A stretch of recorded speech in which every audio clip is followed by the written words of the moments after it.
In part 2, we will look at a few more example problems using sigma notation, and then talk about how you can use your calculator to do some summation problems. So, our next example will be the sum as I goes from 1 to 5, and the rule will be I plus 2 times I plus 3. Now I suppose we could expand this,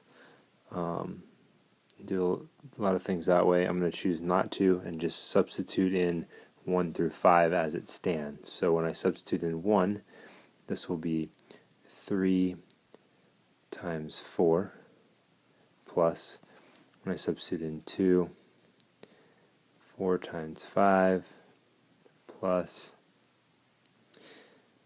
5 times 6 plus 6 times 7, and finally plus 7 times 8. And using a calculator to finish this off, I'll find that the sum is 160. In our next problem, we're considering the sum as I goes from 1 to 8 of I over 3, and I know that this is equal to 1/3 times the sum as I goes from 1 to 8 of just I, which means that my sum ends up being 1/3 times 1 plus 2 plus 3 all the way to 8.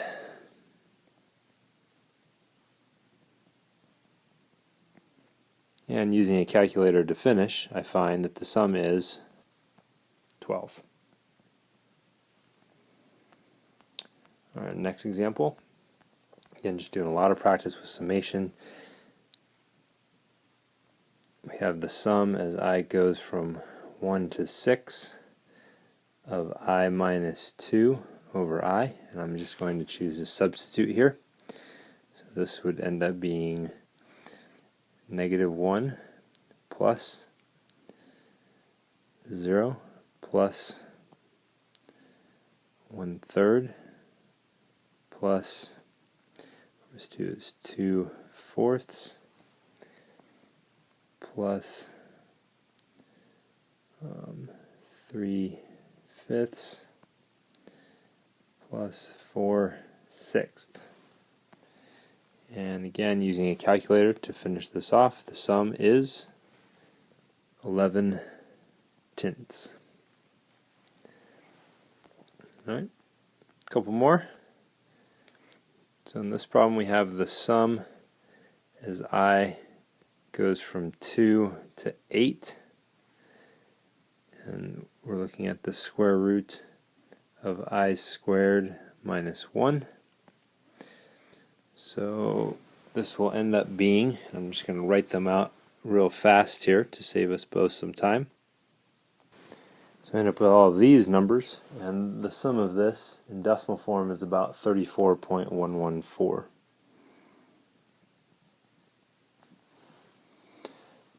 Moving on, our next example, let's consider the sum as I goes from 1 to 100, so that's a lot of terms, and the rule is -1 to the I power.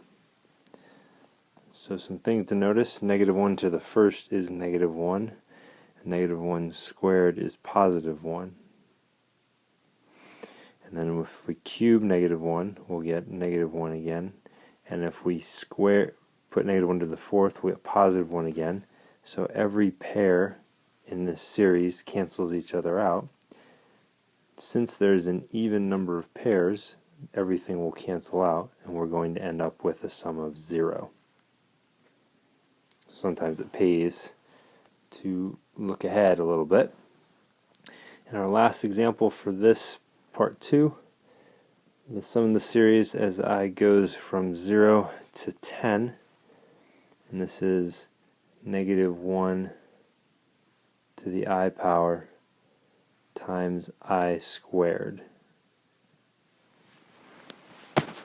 And so I'm going to need to write this out just to be safe.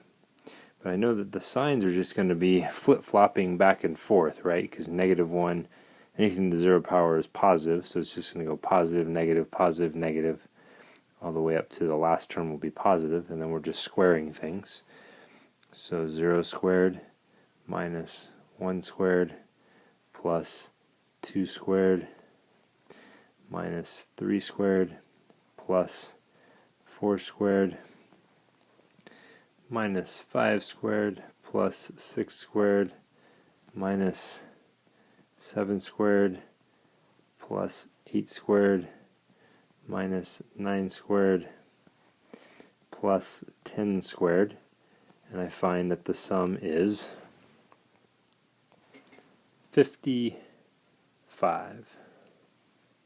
So there's some practice problems. Now let's talk briefly about how we could have used our calculator to do some of these completely from the beginning. That's just knowing how to enter in a summation problem into our calculator. So there are two ways that are useful to use your TI to help you. And the first is simply to get a sequence all together. So the way you do that is hit second list, which is above stat, scroll over once for ops, choose option number 5, sequence, and let's say that we wanted to do problem number 5 above, the sum from I equals 1 to 7 of 8i. We'll have our sequence, and first is our rule. So our rule is 8i, and we'll happen to use x. Right? The variable is interchangeable. Now we're telling the calculator that we want to use the variable x, and we want to start from 1 and go to 7. And what this will do is it will generate our entire sequence. So we can get the entire sequence in that way. Now if we wanted to add it up, then we need to use the sum feature. So I will hit second list, and this time we'll scroll over to math and choose option 5, which is sum. And if I want to sum that sequence, I just need to use the sequence again. So I'm going to hit second entry to bring up my last entry. So, and then I'll reinsert that sum piece here. Second list, option 5. So I want to sum this sequence. Right, so that would be my notation of summing a sequence. And when I do that, I get 224, just like we did by hand. So this can be useful with regards to helping you speed up a process or checking your work, but there's still an expectation that you can do these kinds of things by hand. In part 3 of this, we'll look at some special situations and some formulas that can be useful when dealing with the sums of sequences.